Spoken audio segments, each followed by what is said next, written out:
말씀을 같이 보겠습니다. 성경 두 구절을 볼 텐데 하나는 역대하 7장 14절입니다. 역대하 7장 14절 그리고 요한일서 1장 9절 보겠습니다. 먼저 역대하 7장 14절입니다. 내 이름으로 일컫는 내 백성이 그들의 악한 길에서 떠나 스스로 낮추고 기도하여 내 얼굴을 찾으면 내가 하늘에서 듣고 그들의 죄를 사하고 그들의 땅을 고칠지라. 아멘. 요한일서 1장 9절입니다. 만일 우리가 우리의 죄를 자백하면 그는 미쁘시고 의로우사 우리의 죄를 사하시며 모든 불의에서 깨끗하게 하실 것이요. 아멘. 우리가 하나님을 찾아야 됩니다. 하나님을 찾아야 될 우리가 절박한 필요 가운데 있는데 그 하나님을 찾아야 될 필요성에 대해서 우리가 지금 이렇게 나누고 있습니다. 하나님을 알기 위해서 하나님을 찾아야 됩니다. 하나님과 동행하기 위해서 하나님을 찾아야 됩니다. 그리고 하나님을 신뢰하고 믿는 그 믿음을 위해서 우리가 하나님을 찾아야 됩니다. 그렇게 우리가 살펴봤었고, 오늘은 또 한 가지 우리에게 우리 그 사람들이 가지고 있는, 이렇게 모든 사람이 가지고 있는 경향성이라는 게 있어요. 제가 한번 질문을 드려볼게요. 혼자 아무것도 안 하고 혼자 가만히 있을 때 내 생각의, 내 감정과 내 생각의 흐름이 긍정적으로 가던가요? 아니면 부정적으로 많이 가던가요? 어떻든가요? 아무것도 안 하고 그냥 내가 가만히 있었을 때 내 생각이라든지 내 감정이 긍정적인 부분들에 많이 이렇게 가던가요? 아니면 부정적인 부분들로 많이 흘러가던가요? 어떠시던가요? 이렇게 사람마다 차이가 있을 수 있겠지만, 부정적인 부분들을 많이 흘러가는 것, 이렇게 내 환경이라든지 내 상황이라든지 또 나라 또 이런 이렇게 내 마음 또 내가 이렇게 살고 있는 어떤 이런 모든 어떤 영역 안에서 부정적인 부분들로 우리의 생각과 우리의 사고가 흘러가는 경향성을 우리가 가지고 있어요. 우리 자체가. 그러면 또 하나, 이제 우리가 하나님을 알지 못했을 때는 이렇게 둘째 치고 하나님을 믿었어요. 그리고 하나님을 예배합니다. 그리고 하나님을 사랑합니다. 그러니까 하나님을 우리가 알고 하나님을 믿는 우리가 가만히 있었을 때 우리의 생각이 하나님이 기뻐하는 것을 향해서 막 움직이던가요? 아니면 하나님과 상관없는 하나님을 떠나려는 부분들로 우리의 생각이 움직이는 것이 훨씬 더 빈도수가 많던가요? 어떠시던가요? 우리의 생각이 하나님을 떠나려고 하고 있는, 우리가 하나님을 향해서 우리의 생각이 막 이렇게 가고 열망하고 이런 부분들로 우리의 마음과 생각이 가만히 있었을 때 우리의 마음과 생각이 더 이렇게 강해지고 넓어지기보다는 우리의 생각이 하나님을 떠나려고 하고 있는, 하나님과 멀어지려고 하고 있는 이런 경향들을 우리가 가지고 있다는 거예요.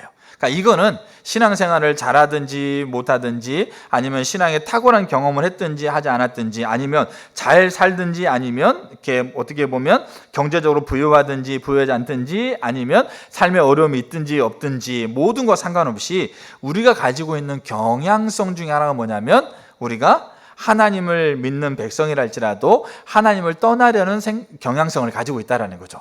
마치 오르막길에 차를 세워놨는데 아무것도 안 하고 그 차를 기어를 중립으로 놓게 되면 그 차는 어떻게 되는 겁니까? 그 차는 밑으로 내려가려고 하고 있는 이 경향을 가지고 있는 거죠. 실제로 내려가게 되는 거고. 그래서 우리가 하나님을 찾아야 되는데, 우리가 하나님을 찾아야 될 때 왜 하나님을 찾아야 되냐면 우리에게 하나님을 떠나려고 하고 있는 경향성이 있기 때문에 그 하나님을 떠나려고 하고 있는 경향성을 우리가 하나님을 찾음으로 우리가 그것을 거스리지 않으면 우리의 삶이 점점 하나님과 상관없는 모습들로 우리의 삶이 세워질 수밖에 없는 겁니다.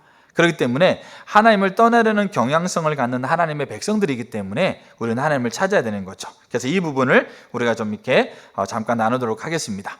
경향성이라는 말이 뭐냐? 경향성. 제가 사전을 찾아보니까 경향성을 뭐라고 되어 있냐면 현상이나 사상, 행동 따위가 어떤 방향으로 기울어지거나 쏠리는 성향, 이렇게 되어 있습니다.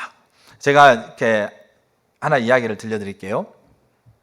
제가 신학교 다닐 때 대전에서 학교를 다녔는데 대전에서 좀 지나가면 논산이 있거든요. 그 논산의 그 시골에 지금 많이 발전됐는데 그때만 해도 한 94년, 95년 요때니까 굉장히 이제 한 20년 전이잖아요. 그러니까 그때만 해도 거기는 굉장히 시골이었어요. 근데 거기에 산속으로 들어가다 보면 거기에 기도원이 하나 있었어요. 도곡 기도원이라고 지금도 있는데 그 기도원에 제가 방학 때 금식 기도하러 올라갔어요.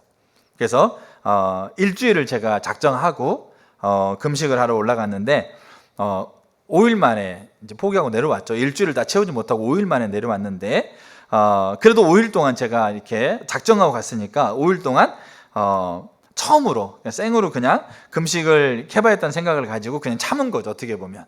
근데 그 참으면서 또 예배 참석하고 기도하고 힘이 없으니까 기도도 막 잘하지 못해요. 그리고 한 절반은 그냥 방에서 누워 있었던 것 같아요.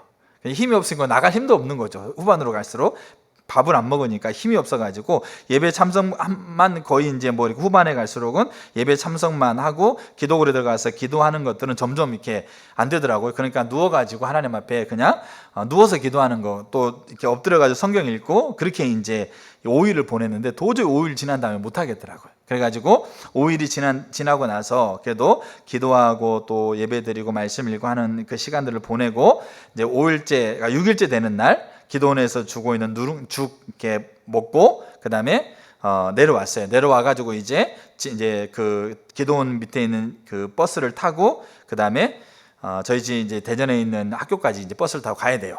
가야 되는데 제가 지금도 기억하는 게 뭐냐면 그때 아주 5일을 굶었기 때문에 힘이 하나도 없었죠. 그래서 터벅터벅 이렇게 거기가 종점이었으니까 버스에 아무도 없었어요. 근데 터벅터벅 올라가가지고 맨 뒷좌석에 제가 앉았어요. 맨 뒷좌석에 앉아가지고 제가 머리를 이렇게 창에 기댔어요. 힘이 없으니까 머리를 꼿꼿하게 들고 있을 힘도 없었어요. 그래서 창에다 이렇게 그냥 받쳐놓고 있었죠, 머리를. 이 머리가 무거워가지고 머리를 창에 받쳐놓고 있었어요. 제가 지금 5일 금식하고 내려왔어요. 근데 머리를 받쳐놓고 있는데 갑자기 제 생각이 무슨 생각이 나냐면 엄청나게 화가 나더라고요. 짜증이 나고 갑자기 제 안에서 그렇게 막 이렇게 분노가 나고 짜증이 나고 뭔가 굉장히 기분 나쁜 느낌이 올라왔어요. 그래가지고 제가 머리를 기대고 있는데 분명히 저는 기도원에서 금식 기도하고 내려와서 집에 가려고 뭐 누구를 그 밑에서 짠 거 하나 사 먹긴 했었지만 누구도 만난 적이 없고 그냥 저 혼자 그냥 버스에 아무도 없는 버스에 앉아 있는데 제가 그 시간에 가지고 있는 제 생각이 분명히 짜증하고 분노하고 화가 올라오더라고요. 그러니까 그때 제가 제 생각의 흐름을 제가 그때 봤어요. 제 생각의 흐름이 전혀 하나님과 상관없이 제 생각의 흐름이 분노와 짜증으로 그렇게 그 다음에 뭔가 기분 나쁜 느낌으로 내 생각의 흐름이 흘러가고 있는 게 그때 딱 보이더라고요. 근데 그때는 그나마 은혜가 있었던 게 뭐냐면 기도원에서 금식하고 내려왔었는지 몰라도 이거는 하나님부터 온 생각이 아니다. 이거는 내 생각일 수도 있고 이거는 사단의 생각일 수도 있겠다. 근데 분명한 것은 이건 하나님부터 온 생각이 아니다. 그러니까 제가 제 생각의 흐름을 그때 제가 본 거예요. 그 전에는 제가 어떤 생각을 가지고 있는지도 모르고 그냥 이렇게 살았다고 한다면 그때만큼은 선명하게 제 생각의 흐름이 어디로 흘러가고 있는지가 정말 보인 거였어요. 근데 이게 분명하게 하나님부터 온 생각이 아니다는 생각이 갖게 되어지면서 그때 제가 어떻게 했냐면 감사하게도 그때 그 생각나는 대로 계속 흘러가면서 짜증나고 화가 나고 뭔가 기분 나쁜 느낌으로 제 학교까지 1시간 정도 걸리는데 거기까지 갔던 게 아니고 그 순간에 제가 머리에 손 얹고 예수님을 끊었어요. 왜냐하면 지금 제 생각의 흐름이 하나님을 떠나려는 경향성을 가지고 내 생각이 흘러가고 있는 것을 제가 제 스스로가 본 거예요. 제 스스로가 그거를 발견한 거예요. 그러다 보니까 이거는 하나님부터 오는 생각이 아니기 때문에 이 생각대로 내가 흘러간다고 한다면 나는 지금 이 기분 나쁘고 분노하고 짜증내는 이 생각을 가지고 계속 갈 것 같다는 생각이 그때 든 거예요. 그 전에는 전혀 이런 생각도 못 했었거든요. 그래서 예수님의 이름으로 손 얹고 예수님을 즉각적으로 끊었어요. 이거는 하나님부터 오는 생각이 아니다. 그리고 이거는 나와 상관없는 생각이고 하나님부터 오지 않는 것이기 때문에 예수 이름을 명하노니 내 생각 안에서 이거는 끊어지라. 그렇게 생각을 향해서 명령을 했죠. 그러니까 매번 그렇게 하지는 않아요. 근데 딱 그 순간에는 분명하게 느껴지겠더라고요. 근데 그렇게 예수님을 기도하고 나자마자 그 기분 나쁜 느낌이 사라졌어요. 짜증나고 분노, 뭔지 모르는데 화가 나는 그런 어떤 이 생각과 감정의 흐름이 딱 끊어졌어요. 제가 그러면서 야, 신기하다. 그래도 금식기도 했더니 그래도 기도빨이 있는 모양이구나. 그때는 그러니까 신학교 그때 2학년 때쯤 된 것 같은데 야, 그래도 5일 동안 밥을 굶고 예배를 드리고 했더니 그래도 이렇게 와, 정말 신기하다. 그때 제가 정말 신기하다 느꼈어요. 제 생각의 흐름을 제가 발견하게 되어지고 그것을 그나마 예수 이름을 끊고, 그건 무슨 말이냐면 하나님께서 은혜로 하나님을 있는 방향을 향해서 제가 가려고 그렇게 선택을 했을 때 하나님께서 은혜로 그 생각을 끊어주시는 것을 경험했어요. 그러니까 우리가 뭐냐면 경향성이라고 하고 있는 것은 우리의 생각이나 우리의 사상이나 우리의 행동 따위가 어떤 방향으로 기울어지고 쏠리려고 하고 있는 그런 성향을 얘기를 해요. 근데 이 경향성은 우리 모두가 가지고 있는 거예요. 그러니까 에베소 2장을 보게 되면 허물과 죄로 죽었던 너희를 살렸다 이렇게 돼 있거든요. 그렇기 때문에 예수를 믿지 않은 사람들은 허물과 죄로 죽었기 때문에 그들은 이 생각 자체가 이 뭐 경향성 이런 것들을 막 떠나서 이 생각 자체가 자기가 원하고 자기가 생각하고 자기가 느끼는 대로 살아가려고 하고 있는 그 존재예요. 죄의 노예되기 때문에, 그러니까 죄와 사단의 노예로서 죄와 사단이 이끌어가는 대로 갈 수밖에 없는 그런 존재인 겁니다. 근데 우리는 예수님께서 우리 가운데 허락해 주신 그 십자가의 은혜로 우리가 죄사함을 받은 거잖아요. 그 죄로부터 우리가 용서를 받았잖아요. 근데 문제는 뭐냐면 죄사함을 받는 우리에게도 여전히 이 경향성이 남아있다라는 거예요. 이거는 신앙생활을 잘하고 못하고 그 다음에 뭡니까? 뭐 좋은 환경이고 나쁜 환경이고 아니면 오늘 내가 정말 탁월한 경험을 했고 아니면 내가 복음을 전했는데 몇천 명이 하나님 앞에 돌아왔고 내가 손을 얹었는데 막 죽은 사람이 살아났고 이 경험을 하고 안 하고 여부와 상관없어요. 그렇기 때문에 여러분 보세요. 바울 같은 경우도 이 경향성이 분명히 자기에게 있다는 걸 분명하게 인식한 거예요. 그래서 자기가 복음을 전한 이후에 놀라운 기적을 행하고 복음 전하면서 수없이 많은 사람들을 하나님께 돌이키면서 놀라운 기적들을 행한 이후에 자기 자신이 도리어 뭐 할까봐? 버림받을까봐 자기 자신을 쳐서 복종한다는 거죠. 왜냐하면 이 경향성이라고 하고 있는 것, 특별히 하나님의 백성들이 하나님을 떠나려고 하고 있는 경향성을 가지고 있는 것은 우리 모두가 다 가지고 있는 거예요. 그 말은 즉슨 뭐냐면 오늘 지금 예배를 드리고 있는 이 시간에도 여러분 생각이 어디로 올라가는지 보세요.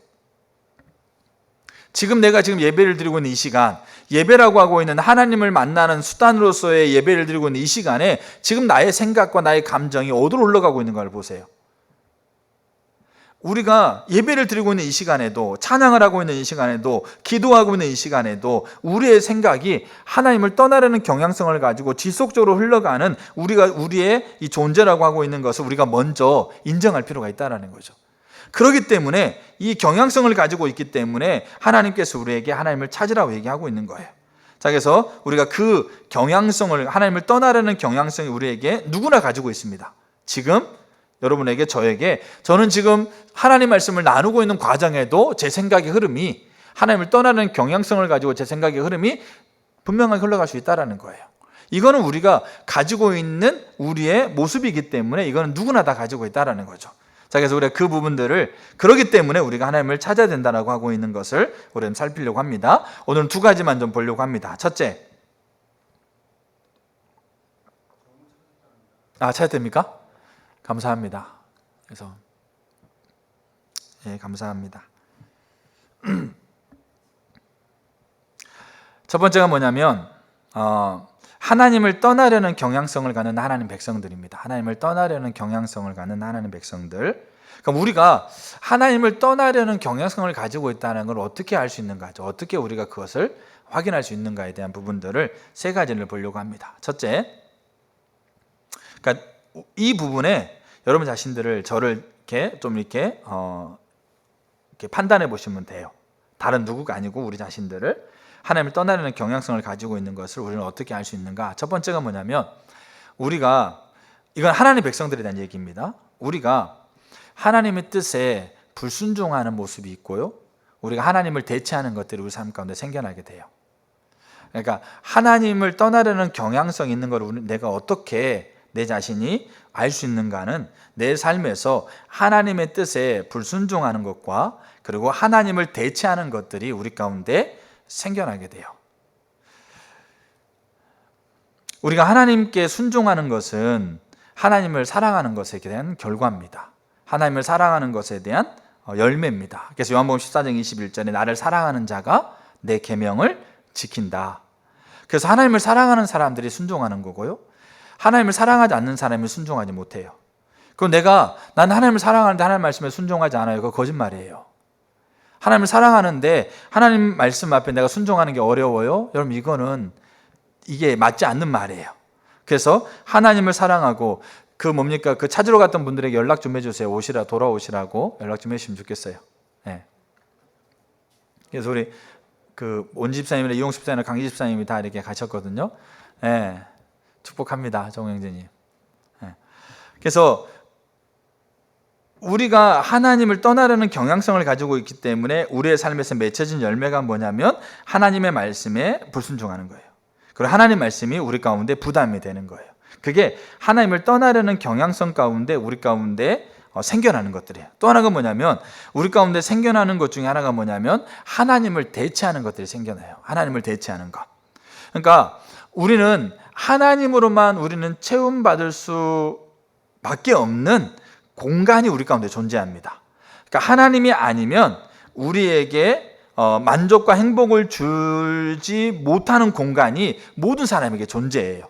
근데 이 공간은 하나님으로만 채워져야만 우리가 온전한 만족과 기쁨을 누릴 수 있는 건데 이 공간을 하나님으로 채우지 않고 뭐로 채우는 겁니까? 하나님을 대체하는 것으로 채운다고요.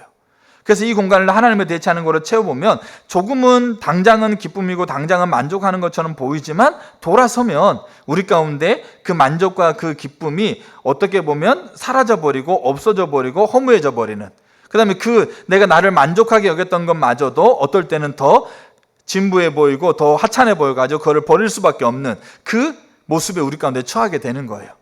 그래서 요한복음 4장에 보게 되면 사마리아 여인에 대한 얘기가 나와요. 사마리아 여인, 예수님이 사마리아 지역에 들어가가지고 그 낮에 뜨거운 햇빛에 우물가에 앉아 있을 때 그 마을에서 한 여인이 물을 뜨러 나옵니다. 누구도 그 뜨거운 땡볕에 물 뜨러 나오진 않아요. 근데 그 마을에 있던 한 여인이 물을 뜨러 나오는 겁니다. 근데 여기서 우리가 오해하지 않아야 될 게 뭐냐면 이 사마리아 여인이 하나님께 제사를 드리지 않는 그런 사람이 아니라는 얘기예요. 이 여인은 하나님께 제사를 드리고 있는 사람이에요.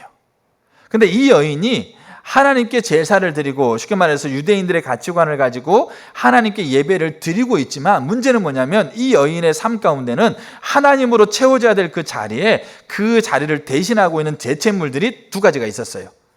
자, 사마리아라고 하고 있는 이 지역은 이방 지역이 아니에요. 그러니까 유대인들은 이방인들을 굉장히 싫어합니다. 그래서 이방인들을 굉장히 싫어하기 때문에 이방인을 쳐다보지도 않아요.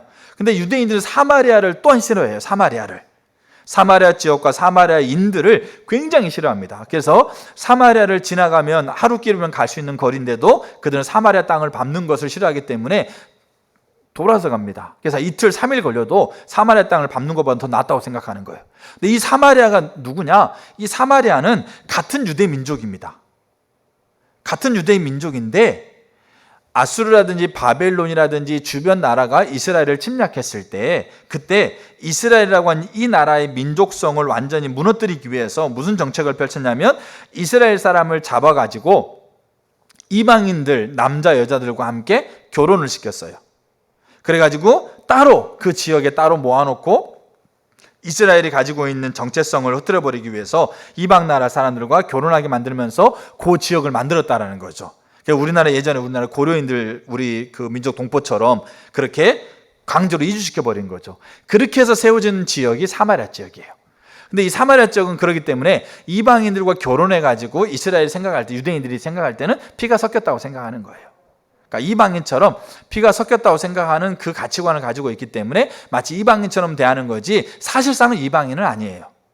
근데 또 역사적인 관계 안에서 사마리아가 다른 나라와 같이 힘을 합쳐가지고 이스라엘을 괴롭힌 적도 있었어요. 그러니까 이런 이유 때문에 사마리아를 굉장히 싫어합니다. 근데 문제는 뭐냐면 사마리아가 하나님께 제사를 안 지내는 그냥 쉽게 말해서 하나님을 모르는 민족이 아니란 얘기예요. 근데 4장에서 이 여인이 예수를 만나요.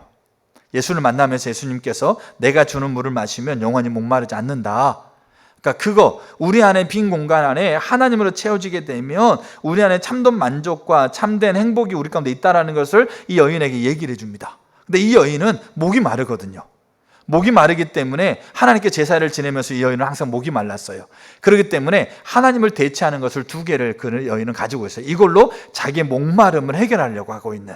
첫째가 뭐였어요? 첫째가 남자였어요. 그래서 이 여인은 예수님 만날 때 6번째 남자랑 살고 있었던 겁니다. 그러니까 5번째까지는 결혼하고 헤어지고 결혼하고 헤어졌다가 6번째는 아직 결혼하지 않고 동거하고 있는, 그러니까 남자를 만나서 남자와의 관계를 통해서 이 안에 있는, 그 안에 있는 목마름을 채우려고 했던 거죠. 하나님을 대체하고 있는 대체물을 남자로 가지고 있었던 거예요.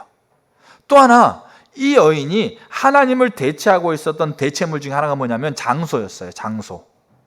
이 장소는 뭐냐면 유대인들, 그 당시 유대인들, 이스라엘에 살고 있는 유대인들은 어디에서 하나님께 제사를 지냈냐면 예루살렘이라는 지역에 성전을, 솔로몬이 지었던 성전, 이렇게 이제 무너지고 스룹바벨 성전이고 헤르소 성전이 있으니까 그 성전에서 하나님께 제사를 지냈습니다. 근데 여기 사마리아 지역에 살고 있는 사람들은 예루살렘까지 갈 수가 없어요. 왜냐하면 가는 거를 용납지 않으니까. 그럼 어떻게 했겠어요? 그들이 살고 있는 그 지역에 그리심산이라고 하는 산에다가 성전을 만들어 놨어요. 그리고 그곳에서 하나님께 제사를 지냈던 거예요. 그러니까 어떻게 생각하는 거죠? 아, 우리가 이스라엘, 너희들은 예루살렘에서 제사를 지내 하나님께 예배를 드리는 것처럼 우리는 우리 이 그림산에서 우리는 하나님께 제사를 드리고 있어. 그러니까 우리도 지금 하나님께 제사를 드리고 있고 하나님이 기뻐하는 행위를 하고 있어. 그러니까 우리도 하나님께서 우리에게 주시고 있는 은혜와 복을 우리도 누릴 수 있어 라고 그렇게 생각했다라는 거죠. 그 말은 하나님이 아니라 그 하나님께 드려지고 있는 그 예배의 장소가 하나님을 대체하고 있는 거예요. 그러니까 우리가 지금 여기서 예배를 드리고 있잖아요. 어떤 사람은 예배를 드리고 예배를 안 드리면 뭔가 찝찝해. 하나님 믿는 사람, 어떤 일정을 하려고 하는데 마치 주일날 예배에 참석하지 않고 그 일정을 하게 되면 마치 마음이 뭔가 불안해. 하나님이 예배를 드리지 않으면 하나님 뭔가 내가 하고 있는 일을 뒷받침하지 않을 것 같아. 그래가지고 예배에 나오는 거예요. 예배 앉아서 그 시간을 예배를, 주일날 예배를 뭐 1부건, 2부건, 3부건 예배를 드렸어요. 예배를 드리고 나면 내 마음속에 이제 편안해지는 거야. 아, 난 할 거 다 한 거지. 하나님 앞에. 하나님께서 주시고 있는, 하나님을 주시는 은혜를 내가 받기 위해서 내가 할 건 다 했다라는 거죠.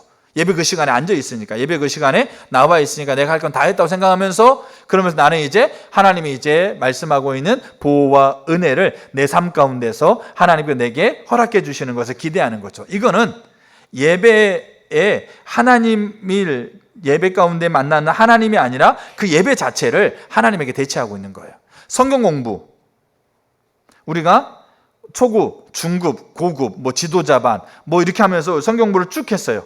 그러니까 이 예배라든지 성경 공부 같은 것들은 우리가 하나님을 만나는 수단이지 않습니까? 근데 문제는 뭐냐면 내가 초급되고 중급되고 고급되고 지도자반 하면서 내가 그 다음에 성경 공부를 내가 그렇게 쭉 다 해왔으니까 그러면 나는 하나님에 대해서 잘 알고 나는 이제 하나님께서 내게 주시고 있는 은혜와 내게 주시는 그 긍휼을 나는 누릴 수 있다라고, 어느 누구보다도 누릴 수 있다라고 그렇게 생각하고 그렇게 여기고 있는 것은 하나님을 대신해서 뭘 대체하고 있는 거예요? 성경 공부하고 있는 거를 대체하고 있는 거예요. 이게 왜 우리 가운데 나타나는 부분이냐면 그게 하나님을 떠나려고 하고 있는 이 경향성들을 우리 가운데서 방치하고 둔 결과로 우리 안에 이러한 현상들이 나타난다는 거예요. 그래서 우리에게 주어진 물질과 우리에게 주어진 시간을 우리의 즐거움을 위해서, 우리의 유익을 위해서만 우리가 사용한다. 여러분, 이게 하나님 백성들을 제가 얘기하는 거예요. 하나님을 모르는 사람들은 그들이 가지고 있는 생각과 원하는 것을 위해서 그렇게 사용하고 즐기는 겁니다. 그러니까 내가 원하고 내가 즐겨하는 것을 사용하고 즐기는 것이 그게 죄라, 그걸 얘기하는 게 아니에요. 근데 우리가 하나님을 떠나는 경향성 가운데서 하나님과 하나님 나는 관심 없잖아요. 하나님 무엇을 하는지, 어떻게 하길 원하시는지, 거기에 내가 동참하길 원하는지 우리는 관심 없잖아요. 우리의 시간과 우리의 물질과 우리가 있는 삶들을, 그러니까 교회 안 다닌다는 얘기는 아니에요. 예배 안 드린다는 얘기도 아니고 기도 안 한다는 얘기도 아니에요. 근데 문제는 뭐냐면 우리의 삶 안에서 하나님을 떠나려는 경향성을 가지고 있는 그거를 방치하다 보면 내 시간과 내 물질을 내 유익을 위해서만 사용하게 돼 있어요. 그런 것들이 하나님의 뜻에 불순종하고 하나님을 대체하는 것들이 우리 가운데 나타나게 돼요. 그러니까 우리가 우리 자신을 한번 잘 돌아보세요. 어느 때부터인가 하나님 말씀이 부담스러워요. 어느 때부터인가 하나님의 나라가 어느 때부터 나와 상관없는 거예요. 하나님께서 하나님 일을 하고 있다고 그러는데 이거는 뭔가 그걸 보는 사람 몇몇 사람의 얘기고, 나에게는 나는 내가 지금 예배를 드리고 내 삶 안에서 내가 지금 해결해야 되는 문제, 이런 것들이 내 중심의 관심사예요. 그러니까 그 부분들이 우리 가운데 하나님 앞에 구하고 기도해가고 하는 부분들이 그게 우리 가운데 하나님 앞에 서가면서 필요한 부분이라고 우리가 분명히 얘기할 수 있어요. 근데 우리의 하나님을 떠나는 경향성 가운데 우리의 초점들이 거기에만 우리가 가 있고 거기에만 우리의 관심사가 가 있다고 하는 것은 사실은 우리 안에 하나님을 떠나려고 하고 있는 경향성을 방치하고 있는 거예요. 하나님께서 우리 가운데 말씀하고 있는 그 말씀들, 또 하나님을 대체하는 것들 우리 가운데 생겨나고 있는 거예요. 그게 하나님을 떠나려고 하고 있는 경향성을 우리가 가지고 있다는 것을 보여주고 있는 하나의 예예요. 자, 두 번째, 우리가 하나님을 떠나려고 하고 있는 경향성을 가지고 있다는 것을 우리는 어떻게 확인할 수 있을까가 두 번째가 뭐냐면 하나님께서 우리를 징계하세요. 하나님께서 우리를 심판하시는 겁니다.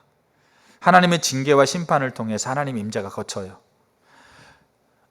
우리 가운데 하나님께서 나와 함께하고 있다라고 하고 있는 요 하나님의 임재, 하나님 자신이 우리 가운데 함께하심을 통해서 나타나는 생명이 하나님의 임재예요. 그 임재가 내게서 거쳐졌다라고 여길 때가 있어요.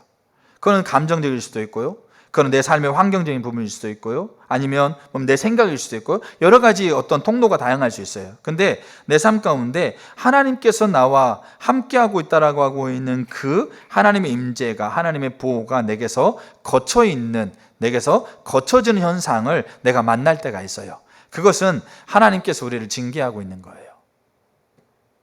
하나님께서 우리를 심판하고 있는 거예요. 근데 자, 히브리서 12장 한번 보겠습니다. 히브리서 12장 5절을 보게 되면 이렇게 얘기하고 있어요. 또 아들에게 권하는 것 같이 너희에게 권면하신 말씀도 잊었도다. 일러스되 내 아들아, 주의 경계하심을 경히 여기지 말며 그에게 꾸지람을 받는 것에 그 때문에 낙심하지 말라.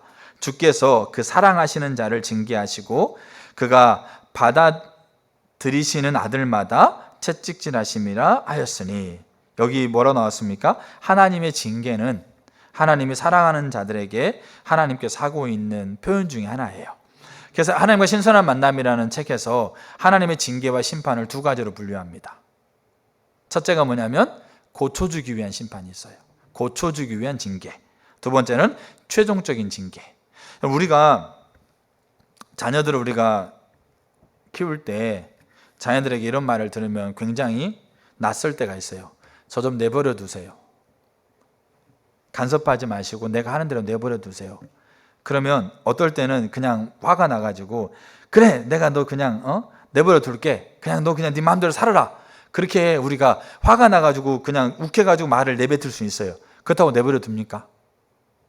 그렇다고 내버려 둘 수 있으세요? 자녀를? 내버려 둘 수 없죠. 내버려 둔다고 해서 내버려 두는 게 부모가 아니지 않습니까? 사랑하기 때문에 내버려 두라고 그렇게 반항하고 그렇게 어거지를 피워도 말로는 그냥 욱해가지고 내버려 둔다라고 그렇게 얘기하고 상처를 줄 수 있지만 내버려 둘 수 없는 거예요. 왜냐하면 사랑하기 때문에. 그래서 부모가 봤을 때 그래도 자녀보다는 부모가 가지고 있는 인생의 경험과 연륜과 이런 사회를 바라보고 있는 통전적인 눈들이 그래도 부모가 자녀보다 낫기 때문에 부모가 봤을 때 자녀가 그렇게 행동했을 때는 결국 그 뒤에 나오고 있는 결과물들에 대한 부분들이 이 자녀를 행복하게 하지 않을 거라는 부분들을 알기 때문에 이 자녀를 사랑하기 때문에 이 자녀에게 훈계하고 이 자녀에게 징계하면서 이 자녀의 삶을 규제를 한다든지 아니면 여러 가지 어떤 부분들 가운데서 이 삶을 돌아올 수 있도록 그렇게 하는 겁니다. 어떨 때는 용돈도 끊었다가 어떨 때는 뭐 이렇게 하고 있는 시간도 줄였다가 이러면서 그렇게 이 아이가 그 부모가 가지고 있는, 그러니까 부모의 마음대로가 아니고 부모가 생각할 때 이 아이가 행복한 길이라고 여기고 있는 그 길에 이 아이가 설 수 있도록 그렇게 우리가 이 아이에게 행동하고 있는 것을 우리가 징계하고 훈계하고 질책하고 그 다음에 우리가 이 아이들을 교훈시키는 거라는 거죠. 성경에도 똑같은 얘기예요.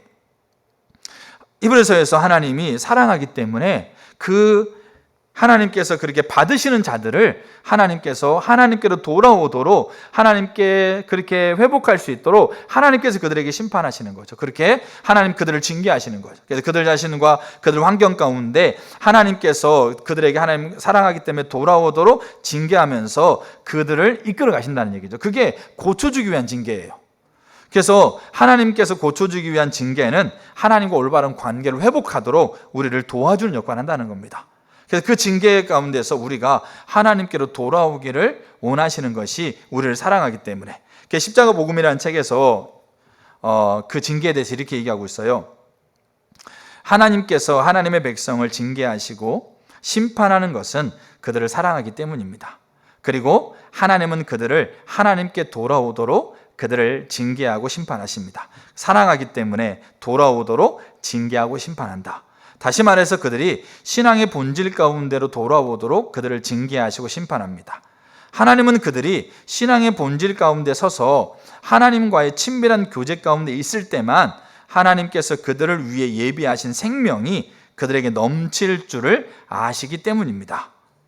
하나님과 함께 있을 때 하나님의 생명이 우리 가운데 넘친다는 걸 알기 때문에 하나님을 떠나려는 경향성을 가지고 떠나고 있는 이들을 하나님께서 그대로 방치하지 않으시고 그들을 징계하시고 그들을 훈계하셔서 그들을 하나님께로, 하나님과 함께 있는 자리로 그들을 돌이키려고 하신다는 거죠.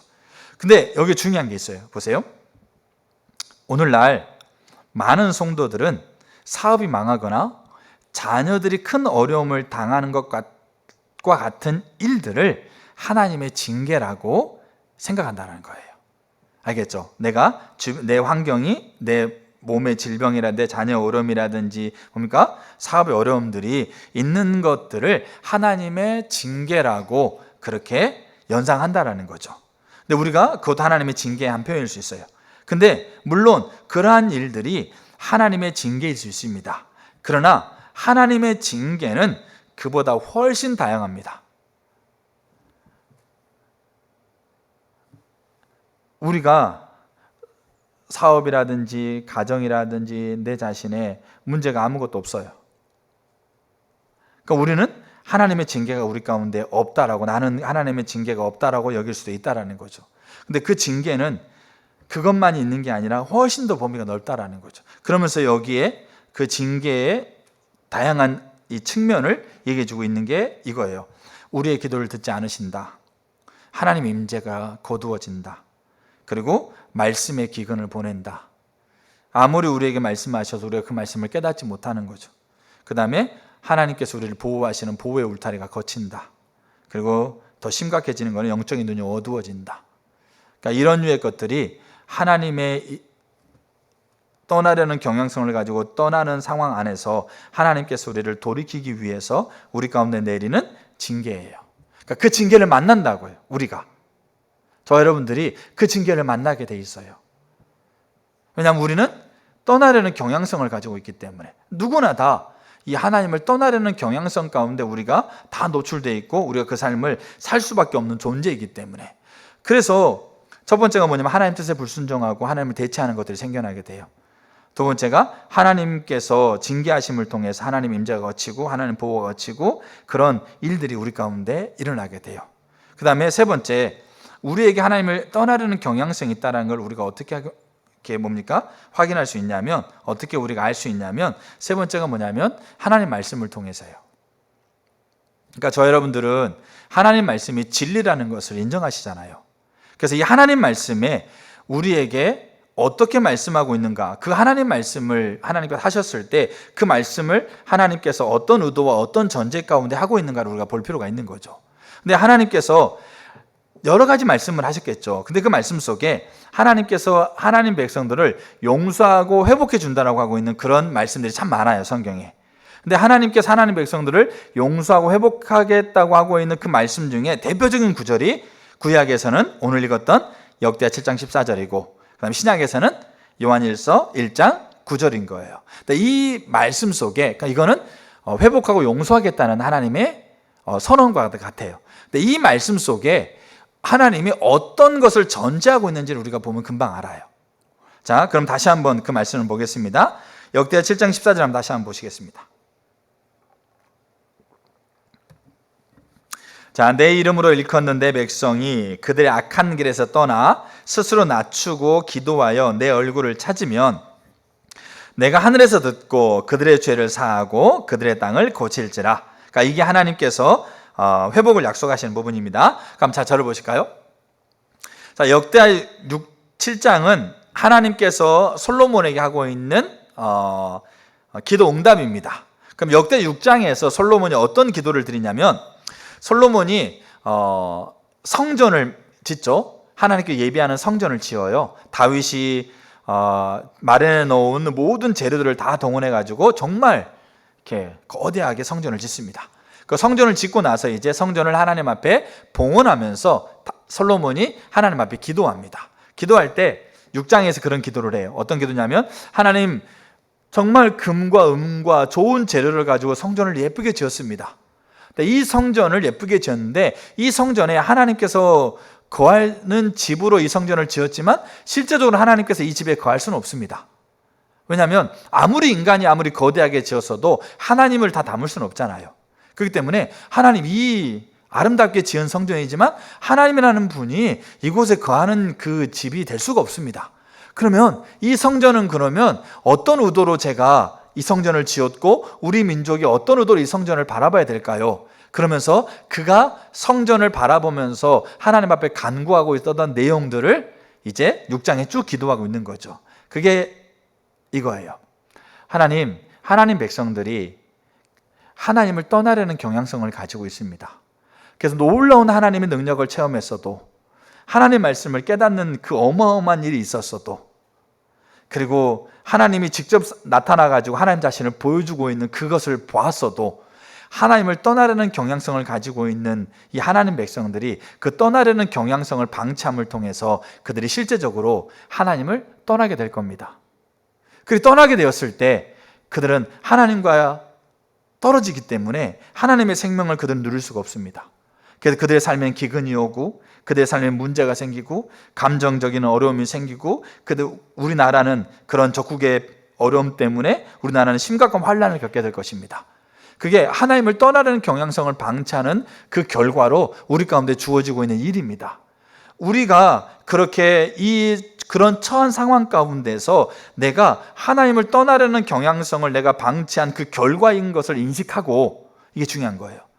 그걸 인식하고 우리가 다시 하나님 당신에게 돌아가기 위해서 이 성전을 향해서 우리가 하나님 앞에 기도하면 하나님 당신이 우리의 기도를 들어주십시오. 이거예요.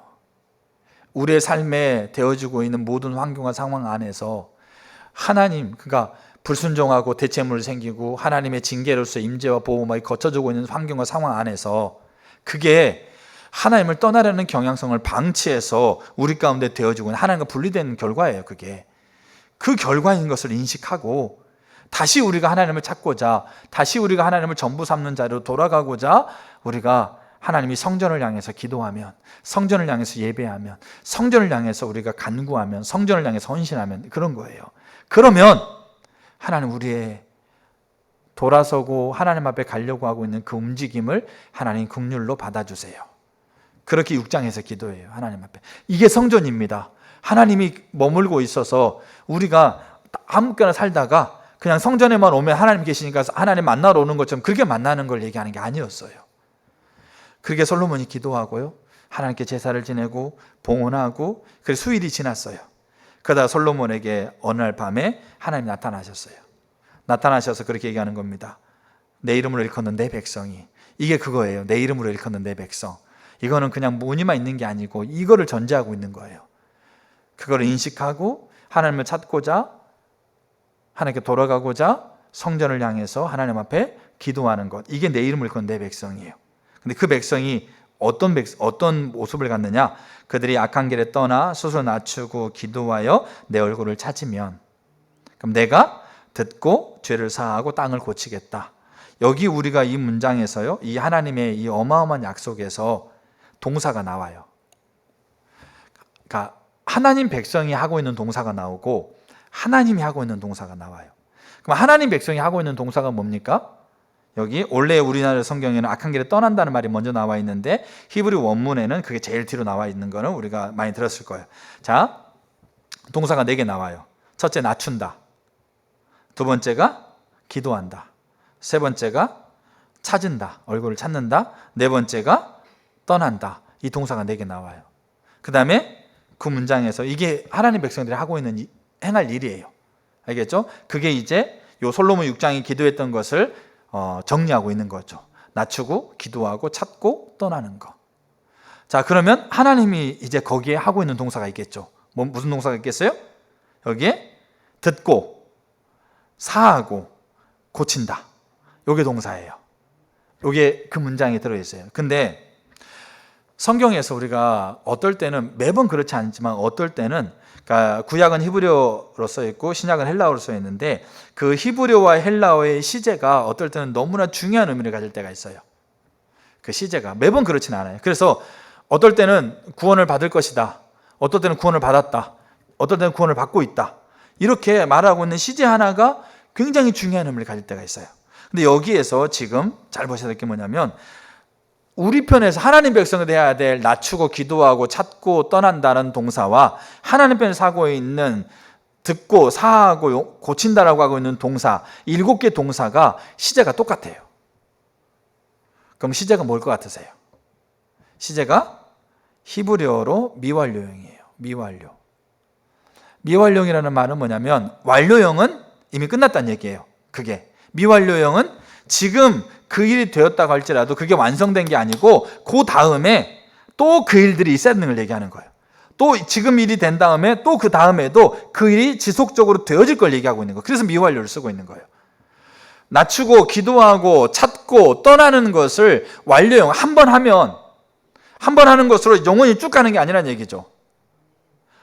하나님이 우리에게 말씀하고자 하는 건 뭐냐면, 우리가 지금 너희가 낮추고 기도하고 찾고 떠나면 내가 듣고 사하고 고쳐주겠다. 근데 듣고 사하고 고쳐주겠다는 것도 미완료로 표현하고 있어요. 그럼 우리는 이거를 이제 좀 더, 제가 한 구절 더 나누겠지만 이거를 우리 오해하면 안 돼요. 일단 먼저 우리 편에서 낮추고 기도하고 찾고 떠난다라는 것을 미완료로 표현하고 있는 것은 뭐냐면, 지금 그렇게 돼야 되고, 그리고 앞으로도 그렇게 지속적으로 돼야 될 것을 얘기하고 있다는 거죠. 그러면 앞으로도 그렇게 지속적으로 돼야 될 것을 얘기하고 있는 하나님의 관점에서 하나님이 지금 우리를, 하나님 백성을 어떻게 보고 있다는 거예요? 하나님 백성이 하나님을 떠나는 경향성을 가지고 있는 존재로 보고 있다는 거예요. 우리가 하나님께 회개하고 돌이켰을 때 어마어마한 은혜를 경험해요. 내 죄가 이 죄의 짐에 눌려가지고 정말 어떻게 할 수 없는 상황에서 우리가 정말 하나님께 회개했을 때 하나님이 내 죄를 용서했다고 하고, 이 어마어마한 사실이 내가 가지고 있는 죄의 무게를 사라지게 만들어버린다고요. 제가 기도하고 그 기도원에 갔을 때 그 엄청난 짜증과 분노하는 것을, 그것을 예수의 이름으로 그냥 끊었더니 그 자리에 순식간에 사라진 거예요. 어마어마한 거예요, 그거는.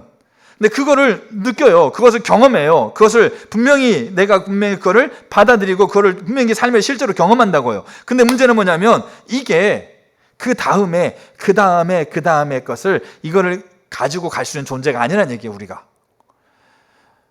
여러분, 그렇기 때문에 신앙의 어마어마한 위치에 있던 사람들, 우리가 말만 들어도 알 수 있는 분들, 이런 분들이 왜 넘어지지?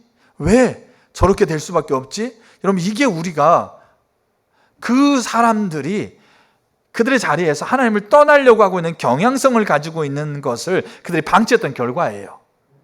성경은 우리에게 분명하게 우리의 존재를, 하나님의 백성들을 낮추고 기도하고 찾고 떠나는 것을 계속, 언제까지요? 우리 육신 생명이 끝날 때까지 계속 해야 되는 존재로 그렇게 성경은 정의 내리고 있는 거예요. 그렇다고 한다면 지금 우리가 예배드리고 있는 이 시간에도 우리의 생각의 흐름이 하나님을 떠나는 경향성을 가지고 우리가 이 자리에 서고 있다는 얘기입니다.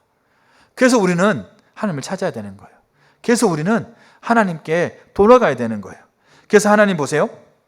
자, 그렇게 하면, 미완료 그렇게 하면 매번 그렇게 해야 될 존재로 얘기하는 거잖아요. 그러면 내가 듣고 사하고 고치는 걸 미완료로 표현했어요. 그럼 이거를 우리는 어떻게 생각하냐면, 우리가 낮추고 기도하고 찾고 떠나면 하나님이, 야, 지금 너 당장 내가 용서할 수는 없겠다. 내 감정이 도저히 그걸 용납하지 못하겠어. 그러니까 네가 그렇게 말하는 것도 내가 너 믿을 수 없으니까 네가 하는 거 지켜보고, 하는 거 좀 봤다가 나도 미완료로, 알겠죠? 나도 좀 그거를 좀 이렇게 좀 지켜봤다가 나도 사하고 고치고, 아니 사하고 그다음에 듣고 사하고 고칠 거야. 이렇게 들으면 안 된다는 얘기예요. 요 7장 14절에서는 이거를 미완료로 표현했는데, 이거를 다시 한번 하나님 반복해요. 그게 16절에. 한번 16절 한번 보실까요? 16절에 이는 이미 이 성전을 택하고 거룩하게 하여 내 이름을 여기에 영원히 있게 하였습니다. 여기에 또한 동사가 나와요. 하나가 택했다. 그럼 거룩하게 했다. 그 다음에 영원히 있게 했다. 여기에 나와요. 근데 이거를 완료형으로 썼어요, 하나님이. 앞에는 미완료형으로 썼어요. 이거는 뭐냐면 인간이 하나님의 백성이 어떤 존재인가를 표현하기 위해서 미완료를 썼어요. 근데 인간은 그런 존재예요. 매번 그렇게 하나님께 낮추고 기도하고 찾고 떠나가야 될 경향성을 가지고 있는 존재이기 때문에 그 일들이 계속 반복돼야 돼요. 근데 하나님은 거기에 맞춰가지고 상황을 보고 사건을 보고 그리고 할지 말까를 내가 좀 지켜봤다 결정하고 이게 아니란 얘기죠. 거기에는 미완료 표현했지만 이거가 똑같은 표현을 하나님이 쓰면서 내가 택했다, 내가 거룩하게 했다, 내가 내 이름을 여기에 두었다 이렇게 하고 있는 것은 뭐냐면 완료형으로서 이거는 이미 하나님이 이미 완성하신 거예요. 이게 하나님께서 우리에게 말씀하고 있는 바예요. 이걸 이미 완성했기 때문에 들을까 말까 생각하고 고칠까 말까 생각하고 그 다음에 뭡니까? 사할까 말까 생각하는 게 아니에요. 이거는 하나님이 완료형으로 반드시 그 일을 할 수 있는 존재, 자기 자신이 이런 존재이고 인간은 이런 존재라는 걸 분명히 선을 긋고 계시는 거예요. 우리는 말씀이 진리라고 믿는 사람이에요. 이 말씀에서 우리가 하나님을 떠나려는 경향성을 가지고 있다는 것을 분명하게 하나님은 명시하고 계시고 하나님은 사람들에게 하나님께서 말씀하시는 것들은 그분은 분명하게 완성하고 있는 완성자로서 그 완성했던 것을 끝까지 책임지시는 분이라고 하고 있는 것이 성경이 명확하게 우리에게 명시되고 있는 거예요. 우리가 왜 하나님을 찾아야 될까? 우리는 지금도 하나님을 떠나는 경향성을 가지고 우리가 그거를 방치할 수 있는 그 존재라는 거예요. 그러니까 하나님을 찾아야 돼요. 그러니까 하나님을 전부로 여기면서 언제든지 내 안에서 하나님만을 전부로 여기는 자리로 계속해서 돌아가야 된다는 얘기예요. 그래야지 하나님을 떠나려는 경향성으로 흘러가고 있는 우리 자신들이 그 경향성 안에 흘러가고 있는 우리 자신을 방치하지 않는다는 얘기예요. 자, 그다음 또 하나 구절이 어디 구절이냐면 요한일서 1장 9절이에요. 자, 요한일서 1장 9절 한번 보겠습니다. 이게 또 똑같아요. 만일 우리가 우리 죄를 자백하면 그는 미쁘시고 의로우사 우리의 죄를 사하시며 우리를 모든 불의에서 우리를 깨끗하게 하실 것이요. 이렇게 되어 있지 않습니까? 여기에 1차적으로 요한 1, 2, 3서는 요한 사도가 쓴 책입니다. 요한 사도가 누구에게 쓴 책이냐면 누구에게 쓴 책일까요? 요한이 섬겼던 교회 공동체들에게 쓴 책이에요. 그러니까 하나님 믿는 사람에게 먼저 쓴 책이에요. 그러니까 하나님 믿는 사람들 안에서도 영적인 이 지식이 이렇게 있어야만 하나님과 친밀한 관계가 있다라고 여기고 있는 그 당시 영지주의. 그래서 육체는 터부시하고 있는 육체의 삶을 그냥 엉망으로 살고 있는 쉽게 말해 교회 다닌다고 하면서 육체의 관계, 일터 이런 자리들은 그냥 뭡니까? 하나님과 전혀 상관없는 모습으로 살아가고 있는 왜? 영적인 지식만 중요하니까. 그 하나님과 만남을 통해서 영적인 지식만을 깨달으면 이게 하나님 우리 신앙생활 잘하고 있다고 여기고 있는 그 이 영지주의 가치관, 이 이원론적인 가치관에 팽배해져 있는 그곳에 지금 이들에게 하나님의 백성들에게 요한이 쓰고 있는 편지가 요한 1~3서예요. 근데 그때 하고 있는 게 뭐냐면 만일 우리가 우리 죄를 자백하면 그는 미쁘시고 의로우사 우리 죄를 사하시며 우리를 모든 불의에서 깨끗하게 하실 것이요 이렇게 얘기하지 않습니까? 여기에 우리가 해야 될 일이 뭐예요? 우리가 해야 될 일이 자백하는 거예요. 스스로 그게 죄라는 것을 인식하고 하나님 앞에 우리가 용서를 구하고 하나님 앞에 서는 거 이게 자백이거든요. 근데 이 자백하면 하나님께서 용서하신다 이 얘기지 않습니까? 근데 여기 말하고 있는 자백한다라는 말을 헬라어 용법이 뭐냐면 완료형이 아니에요. 그러니까 과거 완료형이 아니에요. 그럼 뭐겠어요? 현재형으로 쓰고 있어요. 현재형으로. 그 말은 즉슨 현재형이라는 말은 지금 되어지는 일이고 앞으로 계속 되어질 일이라는 얘기예요.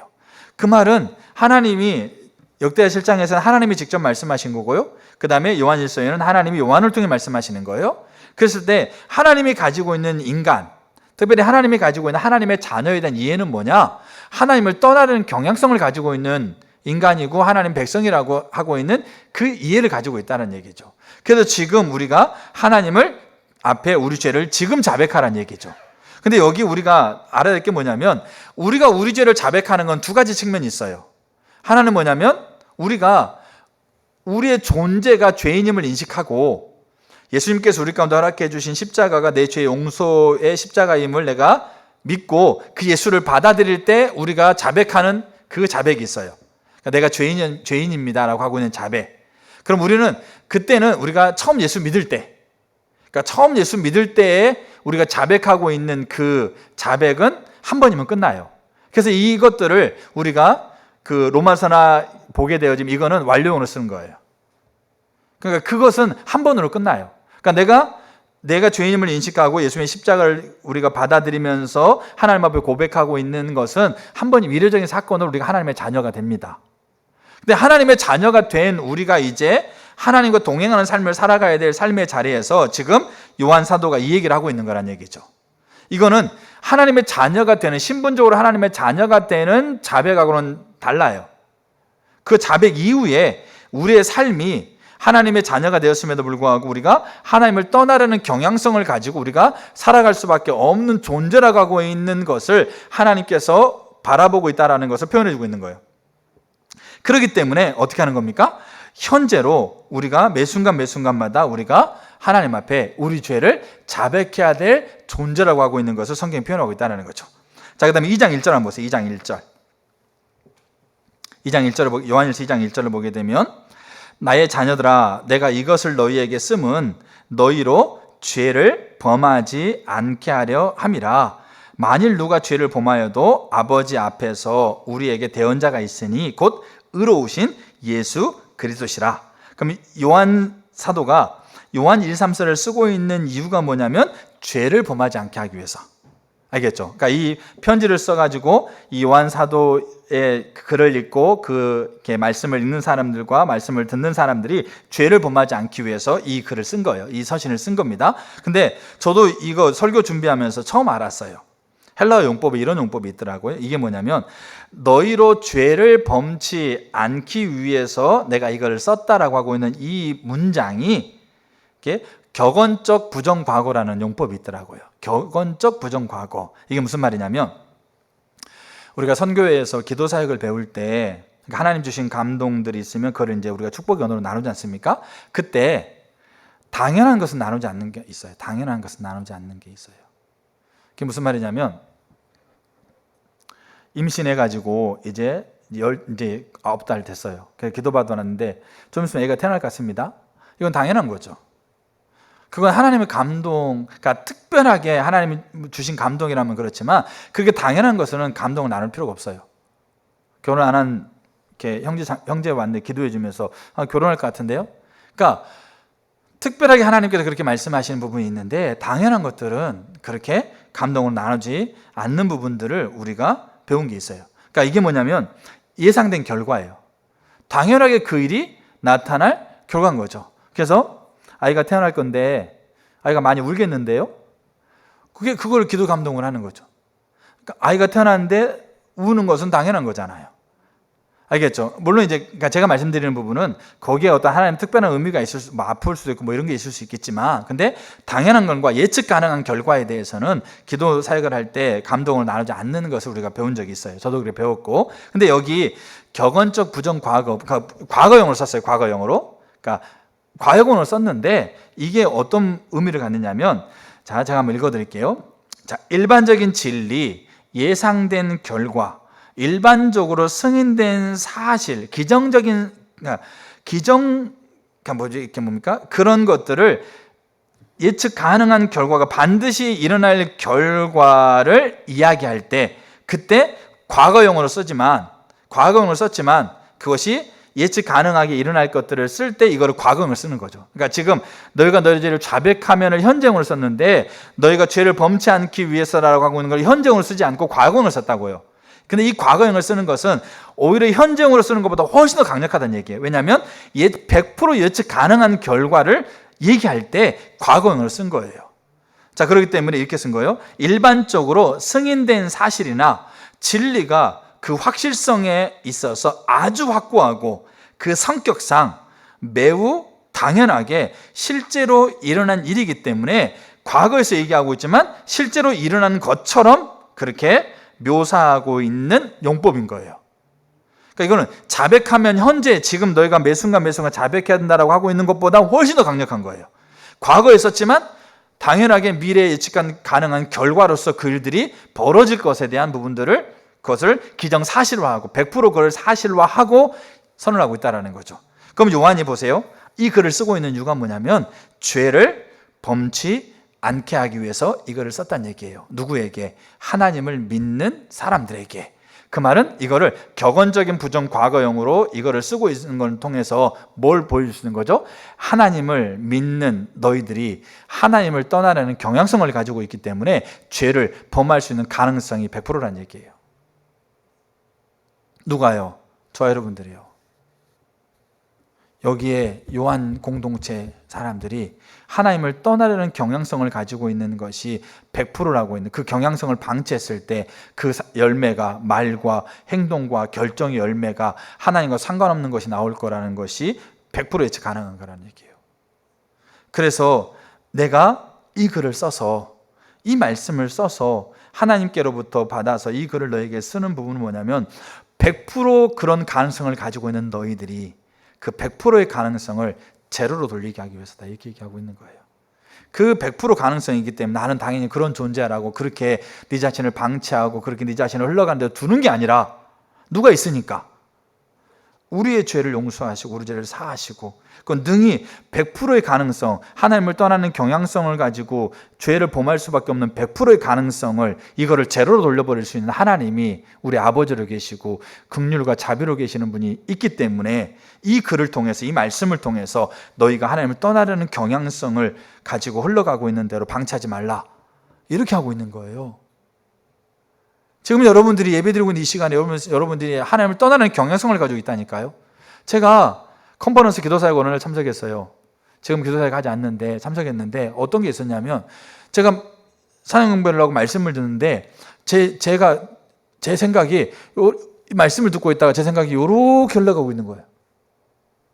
그러면 어떨 때는 요렇게 흘러가고 있으면 어떻게 해야 돼요? 딱 쳐가지고 이걸 이렇게 돌려야 되잖아요. 근데 어떨 때는 요렇게 흘러가고 있는 걸 계속 제가 방치해요. 그러다가 어떻게 되는지 아세요? 요렇게 올라가다가 요렇게 돼요. 그러다가 이렇게 나온다고요. 언제? 컨퍼런스 때. 그러니까 매일매일 내가 예배 드리는 그런 상황이 아니고 특별하게 내가 시간을 내가지고 예배 은혜 받으려고 하나님의 말씀 앞에 서고자 하는 그 시대에 그 시간에 제가 말씀 앞에 요렇게 올라가다가 이거를 방치하면 요렇게 돼가지고 코 건다고요. 코는 안 골았어요. 근데 코를 고는 사람도 옆에 제가 들었어요. 코 고는 사람도. 근데 좀 있다가 번쩍 눈을 떠요. 그 다음에 기도사역 하네? 그럼 나간다고요. 나가서 기도해주고. 이게 말이 안 되는 거잖아요. 근데 실제로 그래 돼요. 이거는 행위의 여부와 상관없어요. 이거는 내가 지금 기도하고 있는 이 행동과 상관없어요. 내가 지금 예배를 드리고 있는 행동과 상관없어요. 내가 지금 찬양 예배 드리고 있는 행동과 상관없어요. 우리가 어느 때건 어느 시간이건 우리가 그런 경향성을 가지고 있는 존재. 그럼 이 경향성이 예배를 드리는 시간에만 딱 멈출까요? 그렇지 않아요. 지속적으로 우리에게 이 경향성을 가지고 우리가 하나님을 떠나려는 것에 지속적으로 우리를 이끌어가고 있는 것이 우리의 본성이기도 하면서 사단의 공격이에요. 그러니까 이게 성경 우리에게 분명하게 얘기하고 있는 거예요. 하나님 말씀이 분명하게 우리 인간을 어떻게 보고 있느냐? 그렇게 경향성을 가지고 떠나는 걸로 보고 있다는 거예요. 그래서 후회와 회개의 차이가 있어요. 후회, 회개. 우리 많이 반성하시죠? 많이 후회하시죠? 근데 후회는 있지 않습니까? 그 행동을 후회하는 거예요. 내가 그거 안 했어야 되는데. 내가 그거 또 했네? 내가 그거 이제 하지 말아야지. 후회하고 반성한다는 거죠. 근데 시간이 지나면 또 해요. 왜 그럴까요? 그건 후회하고 그 행동을 내가 했던 행동, 내가 그 말 하지 않았어야 되는데, 내가 그 행동하지 않았어야 되는데, 내가 결정하지 않았어야 되는데, 그 행동을 반성하는 거예요. 근데 회개는 뭐예요? 회개는 그 행동 이전에 내 마음에서부터 하나님을 떠나는 경향성을 가지고 있는 것을 하나님 앞에 고백하고 있는 거예요. 내가 그런 존재였고 하나님보다 더 소중하게 생각하는 것, 하나님 말씀에 불순종하는 것, 알겠죠? 하나님의 징계로 있는 그 안에서 내가 있었던 것을 인정하고 그리고 이것을 하나님 앞에 고백하는 거죠. 고백한다는 말은 뭐 돌이킨다는 게 회개지 않습니까? 그럼 뭘 돌이킬까요? 행동을 돌이키는 것이 되기 이전에 내가 마음에 있는 이 자리에서 하나님을 대체하고 있고 하나님을 떠나는 경향성을 방치했다는 것을 내가 고백하고 돌이킨다는 말은 이 마음의 자리에 다시 하나님과 하나님의 나라를 다시 내 마음에 두겠다라고 하고 있는 결단, 그것을 하나님께 고백하고 있는 게 회개예요. 그것을 고백하면서 그것에 돌이키다 보니까 그 삶이 내가 했던 말, 내가 했던 행동들을 내가 돌이키는 것이 그때 가능해지는 거예요. 그게 회개예요. 자백이 그거예요. 근데 우리는 그냥 내가 했던 행동, 내가 했던 말 몇 가지 내가 이거 안 했어야 되는데 이거 또 했네요 하나님 나 용서해 주세요. 이걸로 우리가 그냥 이걸로 회개하는 걸로. 근데 시간이 지나면 또 하고 있잖아요. 또 하고 있고 또 하고 있고. 그래서 요한일서 뭐라고 그러냐면 그 하나님을 통해 하나님 요한 사도를 통해서 하나님을 믿는다고 하면서 죄 짓는 것은 그거는 거짓말이다 이렇게 얘기를 해요. 그러니까 하나님을 믿는 사람들이 죄를 지어요. 여기 1장에서는 100% 죄를 지을 수 있는 가능성을 가지고 있는 존재로 인정하는데 그 다음에 가서는 하나님을 믿는다고 하면서 하나님 믿는 사람은 죄를 짓지 않는다 이렇게 얘기하고 있거든요. 그럼 죄를 짓지 않는다는 말은 뭐냐면 그 죄를 즐거워하지 않는다는 얘기예요. 그 죄를 지으면서도 아무런 가책이 없는 상태에 빠지지 않는다는 얘기예요. 죄가 습관이 되어가지고 그 죄를 짓는 것에 그냥 습관적으로 나 이거 잘못됐지 이거 안 해야 되는데 그렇게 하고 있는데 여전히 그 행동들을 반복하고 있지 않는다는 얘기예요. 왜냐하면 하나님을 믿는 사람들은 하나님 앞에 회개한 자들이기 때문에 그 죄에 대한 깊은 중심에서 이 마음에서부터 하나님이 전부가 되는 자리를 떠나는 것들을 보고 그것을 인정하고 고백하면서 그 마음 중심의 자리에 다시 하나님이 전부가 되기를 구하면서 하나님 앞에 서는 사람들이기 때문에 이게 자백이기 때문에 그러니까 연약하기 때문에 그런 동일한 종류의 죄들을 몇 번을 그렇게 행할 수 있지만 그것을 즐거워하거나 그것에 대해서 아무런 무감각하지 않는다는 얘기예요. 그게 죄를 짓지 않는다는 말의 의미예요. 완벽한 걸 얘기하는 게 아니에요. 그래서 하나님 말씀에 불순종하고 하나님을 대체하는 게 생기게 되어지고 하나님의 징계 가운데서 임재가 거치고 그런 현상들이 우리 가운데 나타나게 되어지고 하나님의 말씀을 보게 되어지기는 분명하게 우리는 하나님을 떠나는 경향성을 가지고 있다는 것을 우리가 알 수 있게 돼요. 자, 이제 큰 두 번째입니다. 그래서 하나님께서 세상을 향해서 하시는 여러 가지 말을 딱 한마디로 요약하면 이거예요. 내게로 돌아와라. 그게 하나님의 외침이에요. 하나님의 외침은 찾으라, 기도해라, 뭐 규례를 지켜라, 아니면 뭐 이웃을 사랑해라, 아니면 뭡니까? 섬겨라, 예배 드려라, 뭐 먼저 이렇게 해라. 수없이 많은 말들을 딱 한마디로 정의하면 이거예요. 내게로 돌아오라. 그 말인 거예요. 그래서 하나님은 하나님의 백성들에게 하나님께로 돌아오라고 하나님께서는 우리에게 말씀하세요. 몇 가지 성경 구절을 제가 읽어드릴게요. 이사야 55장 7절 악인은 그 길을 불의한 자는 그 생각을 버리고 여호와께로 돌아오라. 그리하면 그가 긍휼히 여기시리라. 예레미야 3장 12절 너는 가서 북을 향하여 이 말을 선포하여 이르라. 여호와께서 가라사대 배역한 이스라엘아 돌아오라. 나의 노한 얼굴을 너에게로 향하지 아니하리라. 예레미야 3장 14절 나 여호와가 말하노라. 배역한 자식들아 돌아오라. 나는 너의 남편이라. 요엘서 2장 12절 여호와의 말씀에 너희는 이제라도 금식하며 울며 애통하며 마음을 다하여 내게로 돌아오라. 스가랴 1장 3절 그러면 너희 무리에게 고하기를 만군의 여호와께서 이처럼 이르시되 너희는 내게로 돌아오라. 하나님께서 우리에게 외치고 있는 말씀은 하나님께 돌아오라는 얘기예요. 하나님을 떠나려는 경향성을 가지고 있기 때문에 하나님께서는 우리에게 하나님께로 돌아오라 얘기해요. 그리고 하나님께로 돌아오도록 하나님은 모든 수단을 다 사용하세요. 하나님 백성이 돌아온다고 한다면, 하나님 백성이 돌아올 수 있는 길만 있다고 한다면 하나님은 그 아들을 내어보내는 것도 하나님은 그 방법을 사용하셨어요. 그래서 하나님 백성이 돌아오도록, 그리고 그 아들을 통해서 하나님 백성이 돌아올 수 있는 길을 완성하고 나서도 계속해서 하나님은 우리의 삶 안에서 하나님을 떠나는 경향성을 가지고 있는 하나님의 백성들에게 하나님께 돌아오라는 메시지를 계속하고 있다는 얘기예요. 하나님이 할 수 있는 모든 수단을 동원해서, 때로는 그 수단이 우리의 어려움일 수 있어요. 때로는 그 수단이 우리의 마음의 상함일 수도 있어요. 때로는 그 수단이 내 옆에 나를 기쁘게 하는 사람을 둘 수도 있고, 때로는 그 수단이 내 옆에 나를 힘들게 하는 사람을 둘 수도 있고, 때로는 그 수단이 내가 만족하는 환경일 수도 있고, 때로는 그 수단이 내가 만족할 수 없는 환경일 수도 있고, 하나님은 할 수 있는 전부를 다해서 우리가 하나님께로 돌아오기를 구하세요. 그 돌아오기를 외치고 계신다는 거죠. 우리가 그 하나님을 우리가 더 알기를 축복합니다. 그럼 다음 주에는 두 가지를 더 볼 건데 뭐냐면, 그렇게 하나님께서 돌아오라고 그렇게 얘기하는데, 문제는 뭐냐면 그 돌아오라는 얘기를 듣고 있는 사람이 돌아오라고 한 말의 의미를 잘못 이해하는 거예요. 그러면서 돌아갔잖아요. 내가 그렇게 했잖아요. 그렇게 얘기하고 있는 거예요. 왜 내가 그렇게 했는데, 돌아오라고 하면 그러면 긍휼히 여기시고, 그 다음에 뭡니까?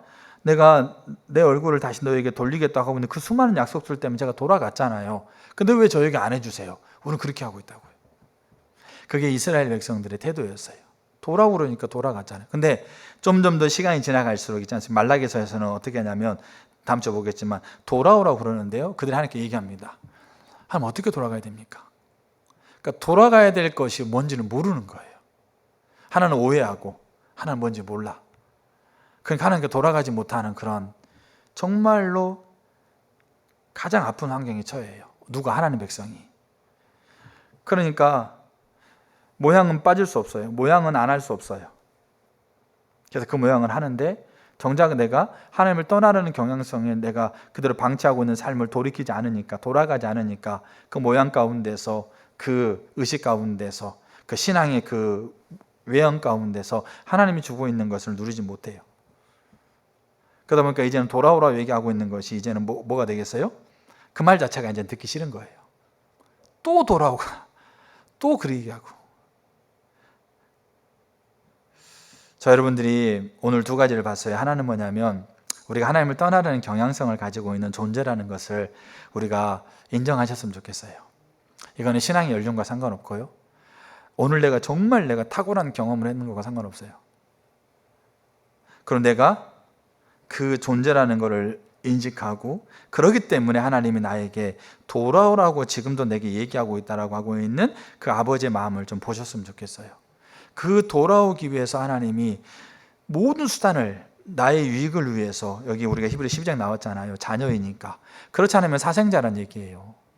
자녀 아니면, 그렇게 돌아오는 말을 그렇게 하나님께서 하심에도 불구하고 그것을 이해하지 못했을 때 하나님은 그들을 방치하십니다. 그래서 그 마음을 우리가 알고, 우리가 하나님, 내가 내 자신을 우리가 한번 돌아봤으면 좋겠어요. 나는 하나님을 떠나려는 경향성을 가지고 내 삶이 흘러가는 것을 내가 그대로 방치하고 있는 게 뭐 있는가를 한번 돌아보셨으면 좋겠어요. 그게 하나님을 대체하는 걸 수도 있고, 하나님 말씀에 불순종하는 걸 수도 있고, 하나님 임재가 내 삶 가운데 거쳐지는, 하나님을 만나는 그 만남의 그 감격이 내 안에 사라지는, 이런 여러 가지 각자가 다 상황이 다를 거예요. 근데 하나님을 떠나려는 경향성을 가지고 있는 존재라는 걸 인식하고, 내 삶을 한번, 내가 하나님을 떠나려는 경향성을 가지고 있었던 것을 내가 방치하지 않았을까? 그 관점을 가지고 나는 지금 예배를 드리고 있고, 묵상을 하고 있고, 기도를 하고 있고, 헌신을 하고 있음에도 불구하고 나는 그 내 존재가 이런 존재라면 나는 그걸 방치하는 게 있지 않을까? 라는 그것을 가지고 나에게 돌아오라고 말씀하고 있는 그 하나님의 긍휼과 자비. 그래서 예레미야에서 여호와의 자비와 긍휼은 무궁하심으로 우리가 진멸되지 아니합니다. 그 하나님 무궁한 자비와 긍휼로 나에게 돌아오라고 하고 있는 그 아버지의 마음을 우리가 보고 내 자신을 한번 돌아봤으면 좋겠다는 거예요. 그러면 아마 여러분 가운데 보일 거예요. 생각날 거예요. 그럼 그거 회개하시면 돼요.